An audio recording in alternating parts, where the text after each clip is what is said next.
너희의 거룩함이 세상의 모든 법칙을 뒤집는다. 그것은 시간과 공간과 거리의 모든 제약과 모든 종류의 한계를 넘어서 있다. 왕국이 그 영광스런 광휘를 뿜어내기 전에 죄의식이 녹아들어 자비로 변하리니 세상은 더 이상 예전 같지 않을 것이다. 기적은 사랑의 표현으로서 당연히 일어난다.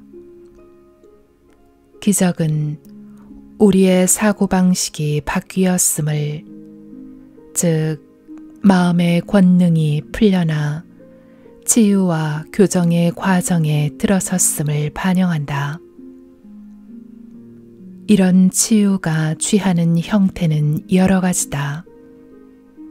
기적은 몸의 치유처럼 때로는 물질 조건의 변화로, 때로는 심리적이거나 감정적 변화로 나타나곤 한다. 그것은 객관 상황이 바뀌는 것이라기보다는 우리가 상황을 인식하는 방식이 바뀌는 것이다. 무엇보다 우리가 마음의 체험을 지니는 방식, 우리가 체험을 체험하는 방식이 변한다. 희노애락의 세상, 외부에서 일어나는 온갖 상황들과 행동들의 중심을 두는 세상은 환상의 세상이다. 그것은 좀 더 실제적인 세계 앞에 처진 베일이자 집단적 꿈이다. 따라서 기적은 우리 꿈에 나오는 요소들이 재배치되는 것이 아니라 그 꿈에서 깨어나는 것이다. 기적을 구할 때 우리가 추구하는 참된 목표는 내면의 평화로 되돌아가는 것이다. 우리는 우리 밖에 뭔가가 바뀌길 구하지 않고 우리 안에 뭔가가 바뀌길 구한다. 우리는 더 부드럽게 삶에 적응하길 구한다. 낡은 뉴턴 물리학은 우리의 인식과는 별개로 객관 현실이 존재한다고 주장했다. 하지만 양자 역학, 특히나 하이젠베르크의 불확정성 원리는 대상에 대한 우리의 인식이 바뀌면 대상 자체도 말 그대로 바뀐다는 사실을 밝혀냈다. 사실 종교학은 의식을 다루는 학문이다. 왜냐하면 모든 창조는 마음을 통해 표현되기 때문이다. 따라서 기적 수업이 말하듯이 세상을 바꾸는 가장 큰 도구는 세상에 대한 우리의 마음을 바꿀 수 있는 우리의 능력이다. 생각이란 상황을 창조하는 차원이므로 마음을 바꾼다는 건 결국 개인이 권능 있어진다는 것이다. 그런데 두려움 대신 사랑을 선택하기로 결정하는 건 인간이지만 이런 선택이 우리 삶의 모든 차원에서 낳는 급격한 변화, 즉 기적은 신이 주는 선물이다. 기적은 우리의 사고 시스템을 넘어서는 사고 시스템에서 나온 우리의 거룩함을 대신하는 중개자다. 사랑이 현존하면 일상 상황을 다스리는 법칙을 넘어선다. 더 이상 한정되지 않는 생각이 더 이상 한정되지 않는 체험을 가져오는 것이다. 우리는 우리가 믿는 바의 세상을 지배하는 법칙의 상속자들이다. 우리가 자신을 이 세상의 존재로 여기면 이 세상을 지배하는 결핍과 죽음의 법칙들이 우리를 다스릴 것이고, 우리가 자신을 신의 자녀로 여기면 우리는 신의 법칙 말고는 어떤 법칙에도 지배받지 않는 자신을 발견할 것이다. 우리의 자기 인식이 우리의 행동을 결정한다.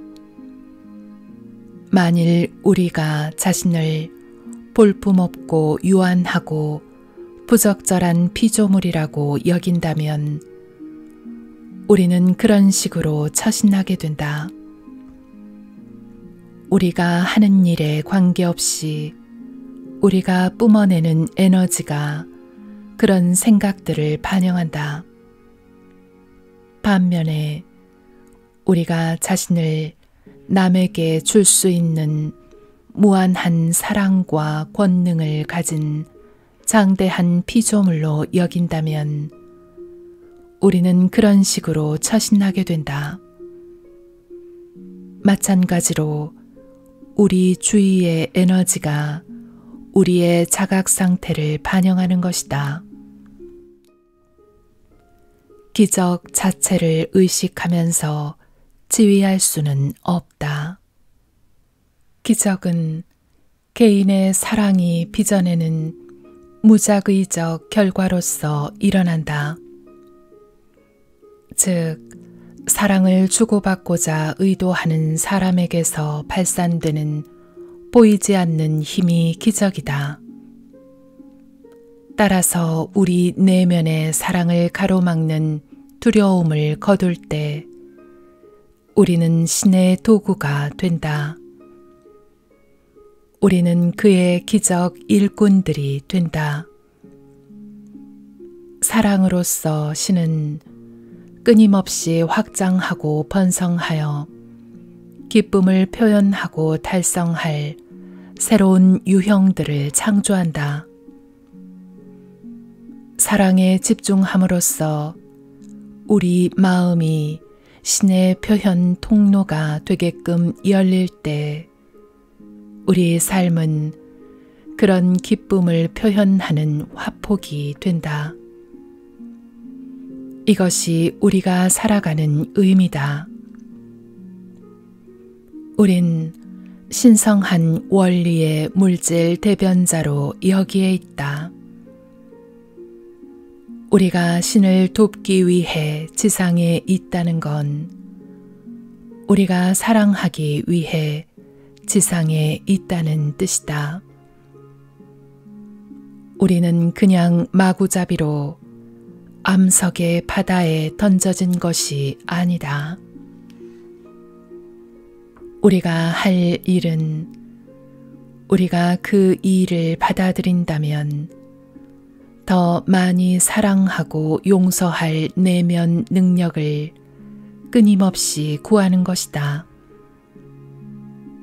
우리는 선택적 기억, 오직 사랑에 찬 생각들만을 기억하고 두려움에 찬 생각들은 놓아버리겠다는 의식적 결정을 내림으로써 이렇게 한다.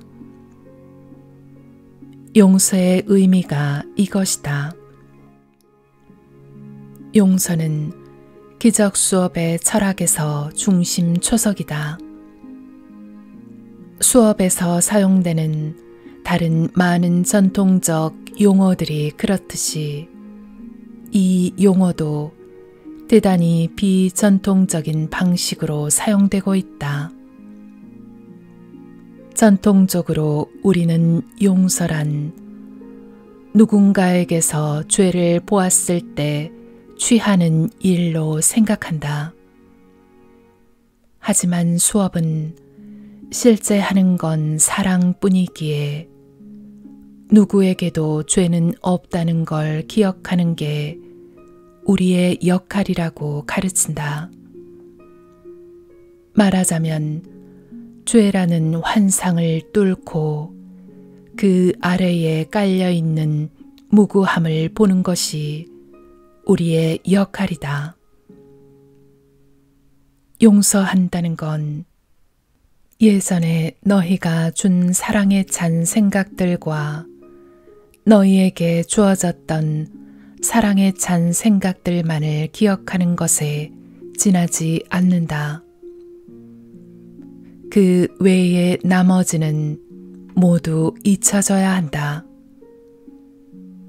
우리 몸의 인식이 우리에게 드러내주는 잘못을 넘어서 오직 우리의 가슴만이 느낄 수 있는 사람들 내면의 신성으로 우리의 인식을 확장하라는 것이다.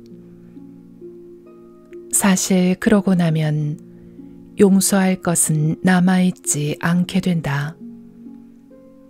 반면에 전통적인 용서의 개념은 판단 행동이다.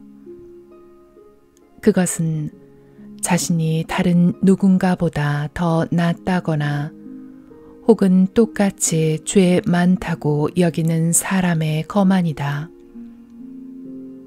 이것은 여전히 에고의 잘못된 인식이자 거만이다. 모든 마음이 연결되어 있는 고로 누군가가 인식을 교정하면 인류심 전체가 어느 정도 치유된다. 세상을 치유하는데 우리가 행할 수 있는 가장 중요한 기여가 용서를 실천하는 것이다. 항상 성공하는 사람은 거의 없다시피 하지만 그럼에도 노력하는 것이 우리의 가장 고상한 소명이다. 세상이 제공하는 유일한 진짜 기회는 다시 시작할 수 있다는 것이다. 그 아름다움을 빼고 너희의 모든 과거는 지나갔고 축복을 빼고는 아무것도 남아있지 않다. 신은 영원 속에 존재한다. 영원히 시간과 만나는 유일한 지점이 현재다. 존재하는 유일한 시간은 현재다. 기적은 우리가 예전에 했을 일이나 미래에 하게 될 일에서 바로 지금, 바로 이 자리에서 하고 있는 일로 그냥 생각을 바꾸는 것이다. 기적이란 내면 속박에서 벗어나는 것이다. 우리가 얼마나 총명한가는 과거와 미래를 얼마나 잘 잊는가에 좌우된다. 어린 아이들이 총명한 이유가 이것이다. 그들은 과거를 떠올리지도 않고 미래와 연관시키지도 않는다. 우리도 어린 아이처럼 되자. 그러면 마침내 세상이 쑥쑥 성장할 것이다. 수업 워크북의 연습 중 하나는 이렇다. 과거는 끝났다. 그것은 나를 건드릴 수 없다. 과거를 용서하는 건 우리가 기적을 체험하도록 만드는 데 있어 중요한 한 걸음이다. 과거의 어떤 것이 가지는 의미는 그것이 우리를 여기에 데려왔다는 것 뿐이다. 그러니 딱 그만큼만 존중되어야 한다. 우리 과거 중에서 실제는 우리가 주고받았던 사랑뿐이다. 나머지는 모두 환상이다.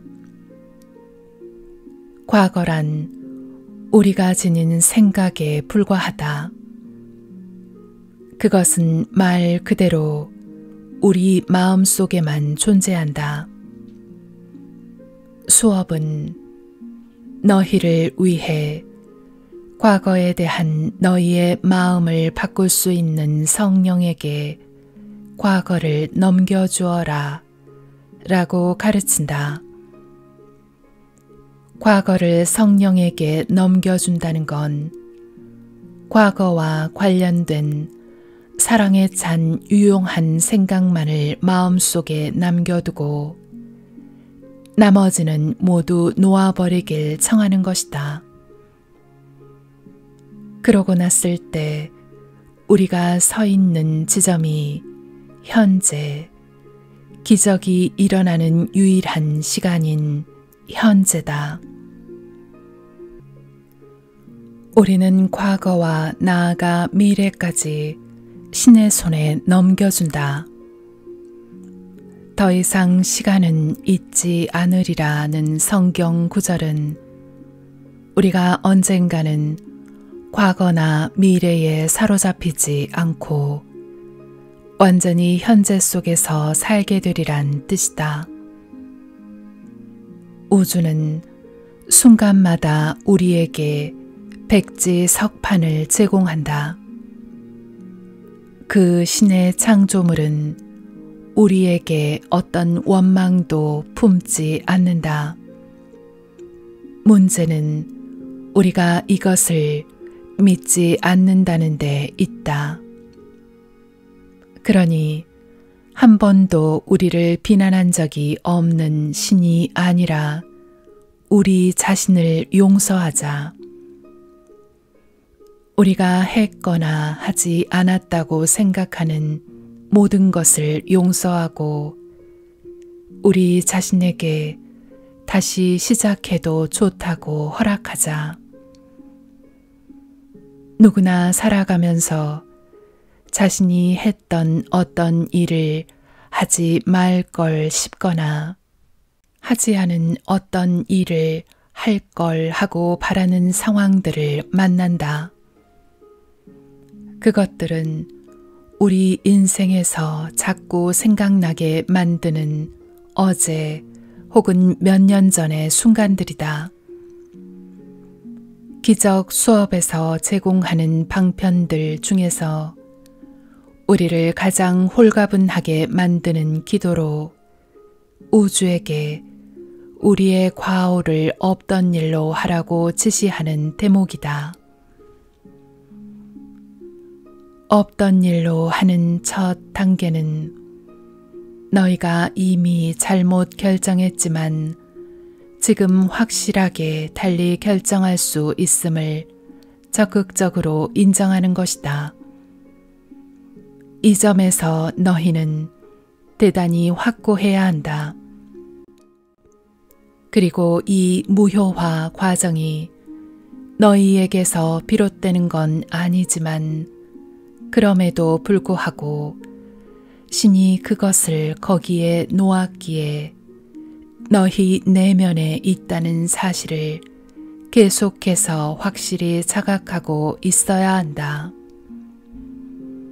너희가 할 일은 그 잘못이 저질러진 지점으로 너희 생각을 되돌려 그것을 평온한 심정으로 귀의하는 것 뿐이다. 성령은 너희의 가장 미약한 초대에도 진심으로 응한다는 사실을 기억하면서 할 수 있는 최대한으로 진지하게 다음 말을 되뇌어라. 내가 지금 평화롭지 않으니 나는 틀림없이 잘못 결정한 것이다. 그 결정은 내가 직접 내린 것이지만 나는 다른 식으로 결정할 수 있다. 나는 평화롭기를 원하니 다른 식으로 결정하고 싶다. 성령에게 맡긴다면 성령은 내 잘못된 결정의 모든 결과를 없던 일로 할 것이니 나는 죄스럽지 않다. 나는 성령이 나를 위해 또 신을 위해 결정하게 함으로써 그에게 맡기고자 한다. 이게 전부다. 이것은 기적에 관한 수업이지 가구를 옮기는 것에 관한 수업이 아니다. 기적은 물리법칙을 뒤집는다. 시간과 공간이 성령의 지휘하에 놓인다. 미래로 말하면 수업은 우리가 내일이나 모레 혹은 지금부터 5년 후에 무슨 일이 일어날지 알 도리는 없다고 지적한다. 오직 에고만이 내 일에 대해 타진한다. 천국에서라면 우리는 미래를 신의 손에 놓는다. 성령은 오늘 우리가 완전히 열린 가슴으로 산다면 내일은 내일 스스로 알아서 하리라는 완전한 믿음과 신뢰로 우리의 마음을 되돌린다. 예수가 산상수훈에서 말했듯이 너희는 내일 일을 염려하지 마라. 내일 걱정은 내일에 맡겨라. 에고는 자신의 현실 인식을 과거에 일어난 일에 근거하고 그 인식들을 현재 속에 가져옴으로써 과거와 비슷한 미래를 만들어낸다. 만일 과거에 자신이 부족하다고 느꼈다면 미래에 대한 우리 생각도 그런 인식에 근거한다. 그러고 나면 과거를 보상하려는 노력으로 현재 속으로 들어간다. 이런 인식은 우리의 핵심 믿음이기에 우리는 미래 속에 그 조건을 다시 창조한다. 과거, 현재, 미래는 연속되지 않는다. 너희가 그것들의 연속성을 강요하지 않는 한 우리는 성령의 개입을 청하는 것으로 과거와 미래의 연속성을 깨뜨릴 기회를 현재 속에 갖는다. 자진해서 새로운 삶, 새로운 시작을 원하는 것, 이것이 기적이다. 우리는 과거의 어떤 얼룩에도 더럽혀지지 않은 삶을 원한다. 그리고 우리는 기적 입어 마땅하기에 이렇게 완전히 해방될 자격이 있다. 이것이 예수가 우리 죄를 씻어 깨끗이 한다고 할 때의 의미이다. 그가 사랑 없는 모든 생각들을 완전히 제거하니 우리는 우리를 과거에 붙들어 매고 있는 어떤 사람이나 상황에 대한 판단에서 나온 모든 생각들을 놓아버릴 수 있고 우리더러 미래를 부여잡게 만드는 집착에서 나온 모든 생각들을 놓아버릴 수 있다. 에고의 세계는 상승과 하강, 어둠과 밝음이 끊임없이 교차하는 세상이다. 반면에 천국은 변화 너머에 있는 실제를 자각하는 것이기에 항상적인 평화의 영역이다. 그리하여 천국은 변하지 않을 것이다. 거룩한 현재 속에서 태어나는 것이 변화로부터 구원받는 것이기 때문이다. 성령이 우리에게 보여주는 세상은 이 세상 너머의 세상, 다른 인식을 통해 우리에게 드러나는 세상이다. 우리가 다른 세상에 태어나자면 한 세상에서는 죽어야 한다. 다시 태어난다는 건 과거를 놓아버리는 것, 현재를 단정하지 않고 본다는 것이다. 시간계는 진짜 세상이 아니다. 우리의 진짜 고향은 영원계이다. 우리는 거기로 가는 중에 있다. 우리는 가능성으로 충만하다.